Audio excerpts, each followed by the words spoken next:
অনেকে লিখেছে 2 মার্কসের জন্য দাদা সিলেকশন হলো না, হেরে গেল। না, তুমি তোমার পার্সপেক্টিভ থেকে দেখছো 2 মার্কসের জন্য তুমি হেরে গেলে, আমার পার্সপেক্টিভ থেকে আমি তাই দেখছি না।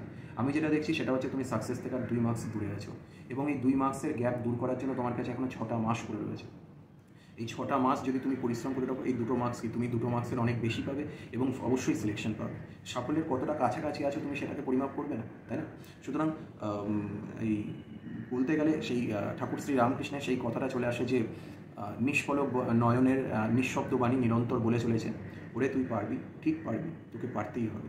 তো এই কথাটাকে আমাদের বাস্তব জীবনে প্রয়োগ করতে হবে। হার জিত এগুলো সবই সময়ের খেলা।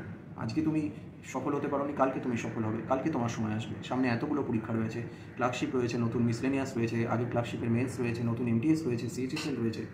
তো এই জিনিসটার থেকে বেরিয়ে আসো। কেন হলো না সিলেকশন, কী নিয়ে, সেই সব নিয়ে ভাবনা চিন্তা না করে তুমি দেখো তোমার প্রিপারেশনকে কীভাবে বুস্ট আপ করতে পারো।